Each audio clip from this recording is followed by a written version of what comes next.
We've already renovated a Cold War missile bunker that thousands of people have stayed in. Now we're building a missile that you can stay in. This missile is a replica of the United States' largest nuclear missile, 103 feet long, 10 feet in diameter. Today, we're gonna bend aluminum sheet, build and store the ribs, and finally, build the first full aluminum circle section. Here's the problem. We have really awesome thick material that is really, really difficult to bend. In a long piece, we can bend it, but towards the ends, when we try to bend it, it just doesn't work very easily. Plus, as you can tell, it's really springy. It maintains its shape really well. So what we need is a bender. So we found one at Harvey Sheet Metal. Basically, you put it through and it deforms the metal. So we're gonna go there now and see if we can make this work. All right, we're at Harvey Sheet Metal. Can't even stand next to that metal in the wrong spot because the sun will it'll like instantly give you a suntan. They're gonna get it on the forklift and then run one piece through and see what happens. You're Jacob or Jake? I'm Jacob. Which one was it? Jacob. Jacob, okay, perfect. And we'd like it. It's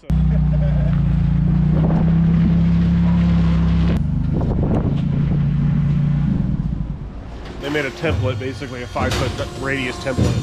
It looks like they're cutting it on the line, so they have somebody to set it on and take a look at it. So this is the guy I don't want to arm wrestle, is that correct? I don't know, you got pretty thick arms. So when it's shaping it, does it actually stretch the metal at all, or is it?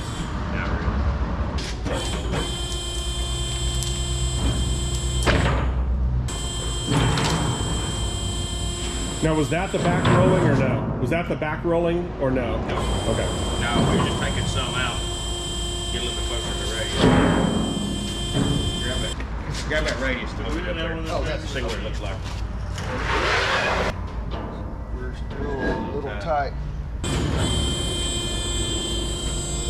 So loosening it now, it takes it out, or when you bring it back through, it takes it out? It takes it out when I push down. Take it back out. Okay. Right there.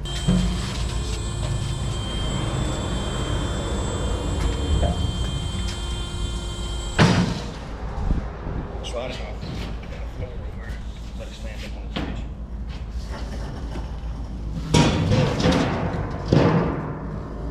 I'm not paying you, but we appreciate all the effort already. What grade is this? Y'all know? T3, 2024 T3. Okay. We're not going to put much roll in it if it's just a 10-foot diameter thing.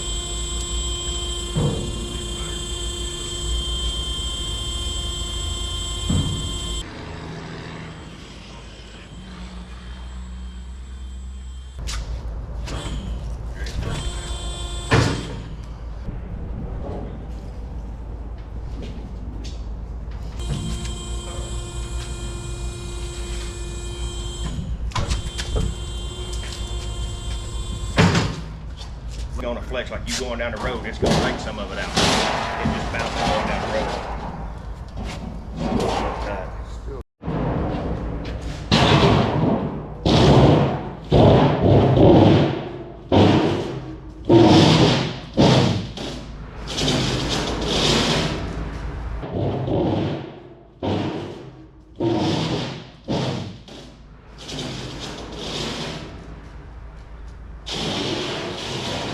It's a little tight, but like I said, it'll flex. You just seen how I pushed it down. It's going to go back where y'all want it to go. Whatever the process is that you get, this rolling process though is, oh yeah. Well, See what I mean?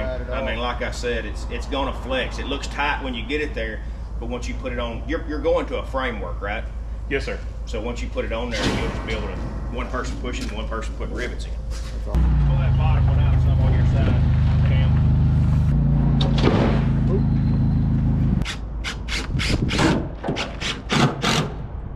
Man, you guys are rock stars. And no Appreciate problem. it. Anytime, man. Like I said, be back. y'all figure out what y'all want to do. And Super great guys. Not only rolled it, you know, it's good to find people that just say, yep, we probably can do it and let's figure it out. Those are the kind of people we like to work with, and these guys here are definitely that. Thanks again to Harvey Sheet Metal here in Little Rock.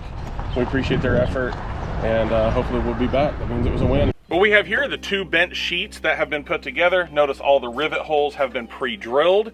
In order to get these to connect together, we have a backing plate back here, which is also aluminum. We set that in place, drill a few holes in here through our sheet, use clecos, which are basically temporary spring-loaded rivets. That gets it all aligned, all tight, and then we drill the whole thing, rivet the whole thing, and this is the finished product.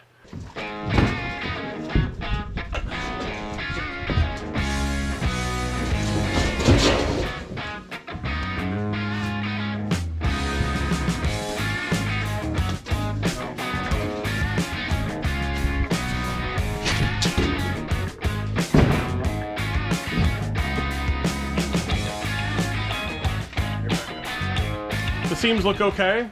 They're generally in the right place. The platform kind of goes up and down in height because where the joists are, and you know, 3/4, we didn't build this like an actual house, so it kind of moves a little, or it's kind of up and down a little bit, but that's okay because we're going to adjust this. We're going to put clamps on the top just to kind of get everything lined up and then see where we're at for that. So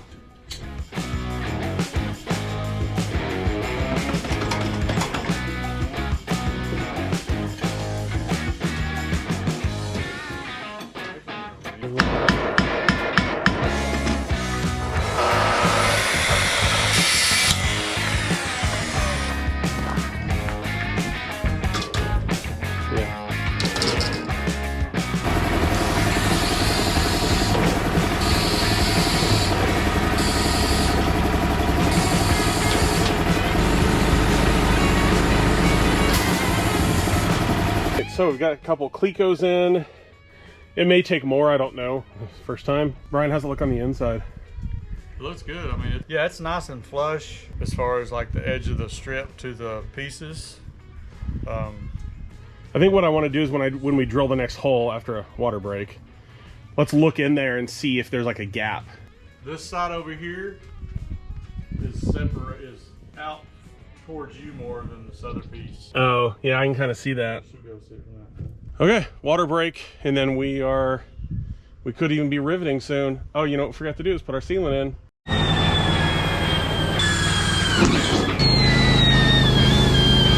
Okay, so we got clecos in, we're gonna seal it between the two, and Brian's drilling the rest of them, and then we're going to, I think we're gonna rivet. I don't know why I'm so nervous about that, but after this, riveting's next.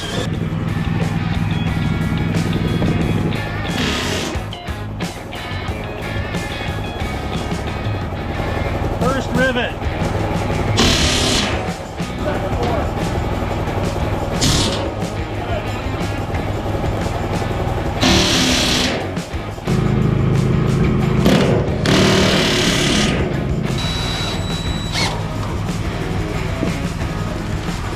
So the draw clecos are a lot stronger, so they can pull everything in and hold it tighter. The other side got off a little bit, even with normal clecos in, and it could be just that we are putting too much stress on them or didn't put enough clecos in. Again, this is all of our first time doing any kind of work with them, but once you put them in, you just...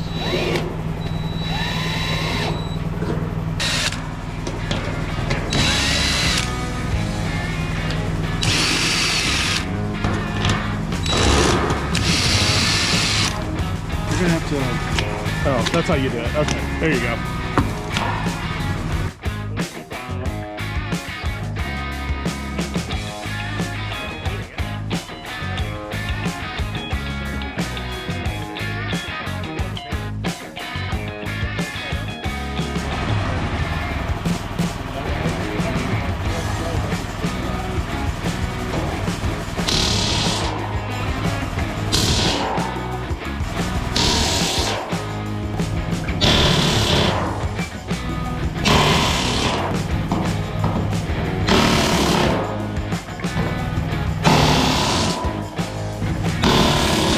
Okay, as you can see, this kind of weird curve looks, it's a spiral right now, which, oddly enough, I was actually going to make in a shower in the level 1 of the silo. One of the original designs was a spiral shower where you walk in like this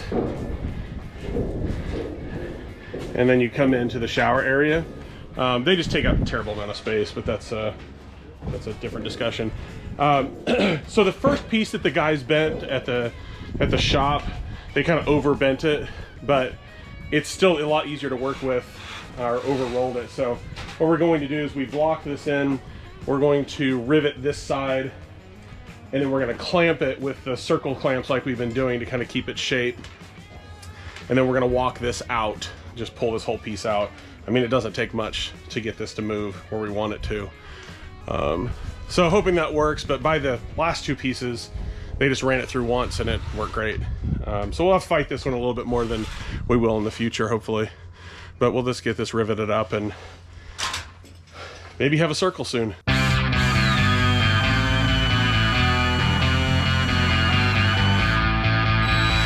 If it does work, install. We did get a whole circle built. It went pretty well. Our shop is big enough to build these, but the door isn't big enough to get them out. So these formers are 10 feet in diameter. We're gonna go store them in my neighbor's barn. He was nice enough to let us do that. So let's go do it now.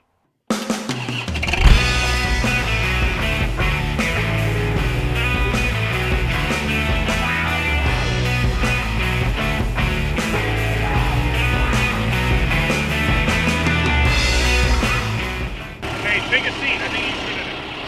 Okay. Guys. Is it comfortable? It's a little shaky.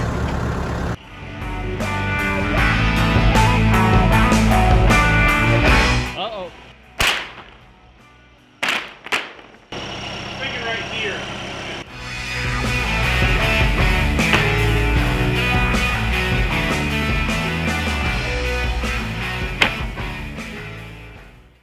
All of these come covered with some kind of a plastic for protection. The problem is, we found out the hard way on the circle over there, is that once you let it bake in the sun or get exposed to the elements, it's really difficult to get off. So we're going to have to spend a bit of time getting this off, either before cutting, after cutting, somewhere in there.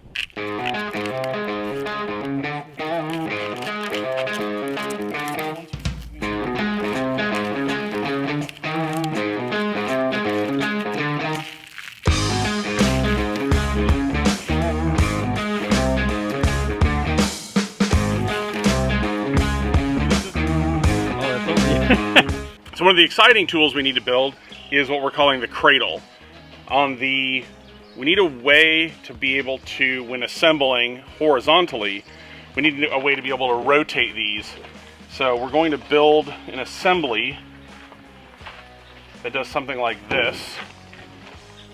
So it'll have a couple wheels on it here, a couple down here, and then a couple over by where Sam's at, what we're calling the wings, with the goal of, when we stand this upright, that anytime we need to rotate it, we just do that. Why do we need to rotate it?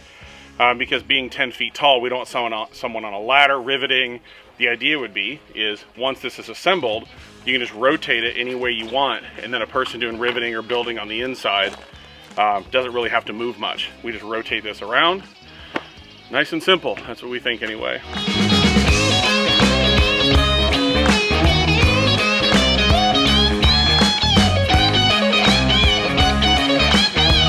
All right, so what we're doing is, again, we're building this cradle. It's going to look something like this. With these big ones about 4 feet apart, like this. And then over here, we'll come up with a vertical and then a brace. And then it should roll in here.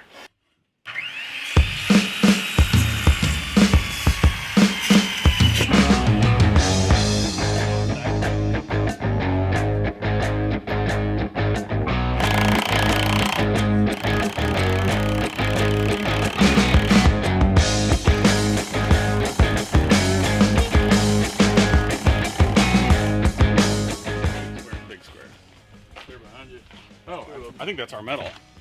Oh, really? The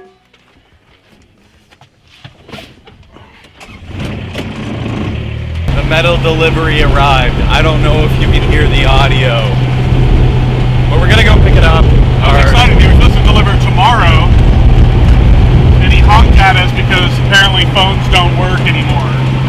This is the aluminum angle that we need to connect each piece together. So this is the ribs, basically. Stringers is the technical name.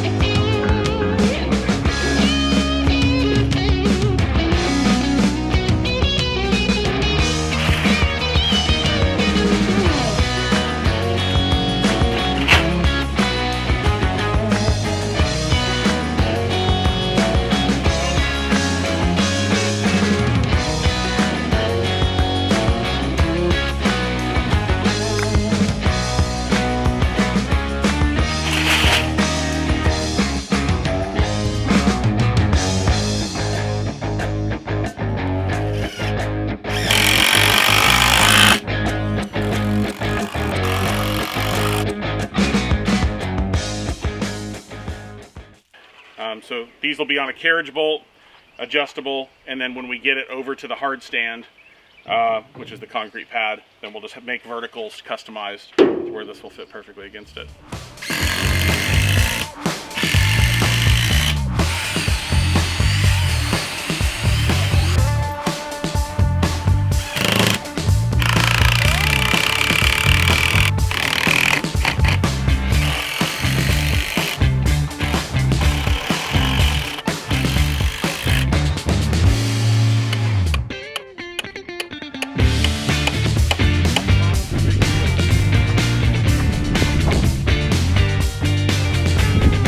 You may see the guys crossing their fingers. I have no reason why they should be doing that. They built this, so maybe they don't have faith in their own work. But what we're going to do is we're going to flip this up, get the tractor under it, and then we're going to set this down for the test of the cradle.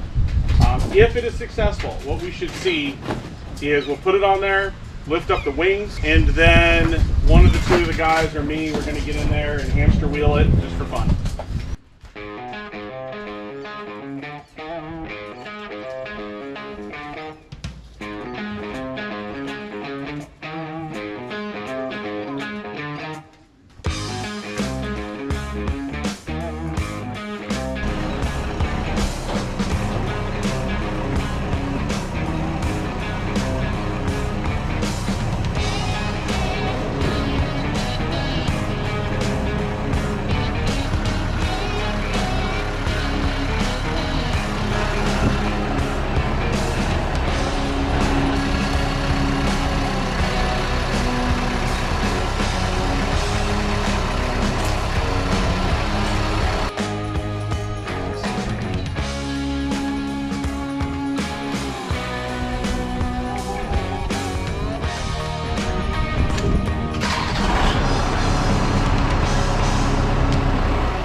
What we learned is, what some people may have predicted, this thing's going to flop around really badly. And it did, which is fine. It's a fun test. Probably round number 2, we'll put a former in here, tighten it up, and see what happens from there.